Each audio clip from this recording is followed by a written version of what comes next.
রাশিয়ার president Vladimir Putin বরাবরই আলোচনার কেন্দ্রবিন্দুতে থাকেন। এবার আলোচনায় এলেন হত্যা চেষ্টা ইস্যুতে।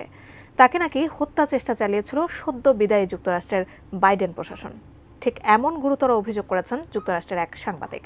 এ নিয়ে দ্য পলিটিকো ম্যাগাজিনে একটি প্রতিবেদন প্রকাশিত হয়।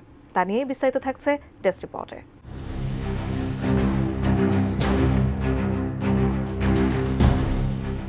পুতিনকে হত্যার গুরুতর এই অভিযোগ তুলেছেন যুক্তরাষ্ট্রভিত্তিক টেলিভিশন ফক্স নিউজের সাবেক উপস্থাপক টাকার কার্লসন। সাংবাদিকতার পাশাপাশি এই উপস্থাপক একজন রাজনৈতিক বিশ্লেষকও। তার নিজস্ব পডকাস্ট চ্যানেল দ্য টাকলার শোতে অভিযোগ করেন বাইডেন প্রশাসন পুতিনকে হত্যার চেষ্টা করেছে, তবে এর সপক্ষে কোনো শক্তপোক্ত প্রমাণ দেননি তিনি।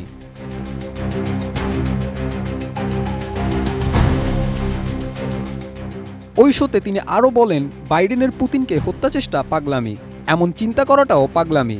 তার মাথায় মস্কোর সাথে সরাসরি সংঘাতে যাওয়ার ইচ্ছা ঘুরছিল। লক্ষ্য ছিল বিশ্বে অশান্তির বীজ বপন, যাতে তৃতীয় বিশ্বযুদ্ধ বাধে।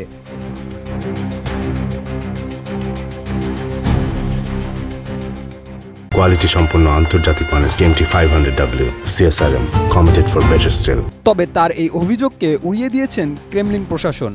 এ নিয়ে দ্য মস্কো টাইম একটি প্রতিবেদনও প্রকাশ করে। প্রতিবেদনটিতে উল্লেখ করা হয়, ক্রেমলিনের স্পোকপারসন দিমিত্রি পেসকভ সাংবাদিকদের এ বিষয়ে ইন্টারভিউ দেন।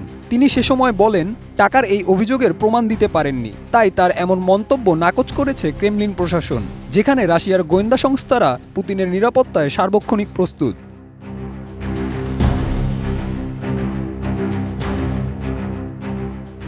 তিনি আরও বলেন, পুতিনকে হত্যার চক্রান্তের মতো বিষয় নিয়ে এমন নিছক কথা বলার মানে পারমাণবিক যুদ্ধের দিকে এগিয়ে যাওয়া।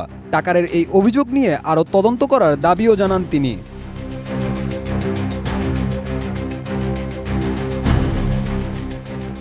যদিও টাকার কার্লসন 2023 সালে বহিষ্কৃত হন ফক্স নিউজ থেকে। কারণ ছিল 2020 সালে যুক্তরাষ্ট্রের প্রেসিডেন্ট নির্বাচনে জালিয়াতির ভিত্তিহীন দাবি প্রচার। এরপর থেকেই তিনি প্রায়ই ক্রেমলিনের নানা ইস্যু নিয়ে মন্তব্য করে আসছেন। এমনকি ইউক্রেনকে দেওয়া মার্কিন সহায়তা নিয়ে সমালোচনাও করেন। তখন ইউক্রেনকে অগণতান্ত্রিক দেশ বলেও আখ্যায়িত করেন।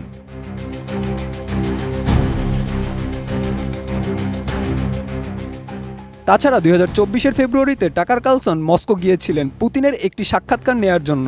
একই বছর ডিসেম্বরে আবার যান রাশিয়ার পররাষ্ট্রমন্ত্রী সের্গেই লাভরভের সাথে সাক্ষাৎ করতে।